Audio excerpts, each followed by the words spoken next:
All right, when you come out of Truth or Consequences, you're going to go through a little town called Chichillo, and then you'll come down into Winston. Then you'll leave Winston and you'll come over here and turn on Highway 59, going to the Beaverhead. And then right up on this hill is the Great Divide. And then that takes you into the Gila Wilderness. It's got a little rain out here. It's nice and cool, 68 degrees down here. One thing though, there's no fuel stations down here. You either need to get gasoline or diesel in T or C, or the last stop is Winston. They have gasoline and they have diesel there. So the best thing to do is go ahead and top off your tanks and make sure that you got plenty of diesel and stuff when you come down in here. This is Diamond Creek, and if you hunt with Curtis, this is probably the spot where he's going to pick you up. So you'll drive all the way from the T or C to Winston to the Beaverhead, turn south, go toward Wall Lake, then you'll end up down here. There'll be somebody sitting here waiting to pick you up. Here I am with Curtis Price of Wilderness Outfitters in the Gila Wilderness of New Mexico. And we're going to show you what it takes, what you can expect when you go with an outfitter on a primitive style hunt. And by primitive, I mean there's no fancy lodges, no hot and cold running water. There's no air conditioning except what the atmosphere provides. So we're going to show you what kind of gear that the outfitter has to set up an outdoor camp.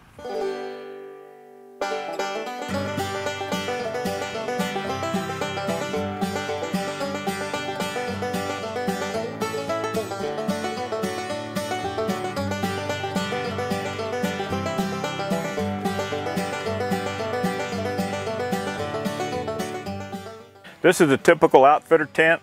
It's made for 2 people to sleep in. You have cots, you have little air cushions, so you're not sleeping on the hard ground all the time.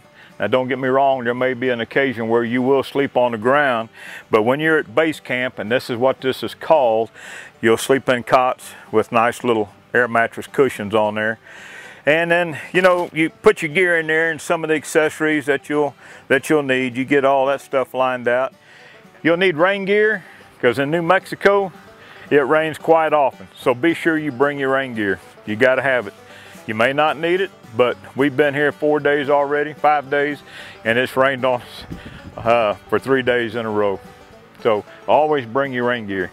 You want to bring a good, comfortable sleeping bag, because the weather down here is kind of in the 80s during the day, but it can get a little cool at nighttime and while you're sleeping. And you may not need it, but bring you a long sleeve shirt or a little light sweater or a jacket to put on in case the nights get a little bit too cool for you. Now we'll walk over here and we'll see some of the supply tents, and we'll look at the cook tent.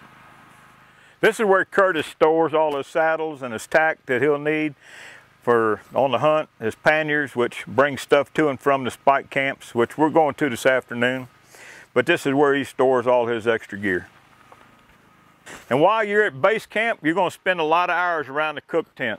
And you got a full kitchen in here. Like I say, the only thing that we don't have is hot and cold water, but we've got a darn good cook, and he fixes all the meals for us, breakfast, lunch, and supper. So you can't complain about that. And Richard does a fantastic job. Richard's from Mineral Wells also, and he's known Curtis for a long, long time, and Curtis gets him to come out here and give him a hand. Matter of fact, that's Richard sitting over there, right there by the tack trailer. That noise you hear in the background is a generator. They have 2 freezers over there that they keep all the meats in. Last night we had pork chops, which is darn good. Have bacon for breakfast. Even the last day of the hunt is a ribeye steak dinner. And man, let me tell you, Richard throw down a feast on a good ribeye steak.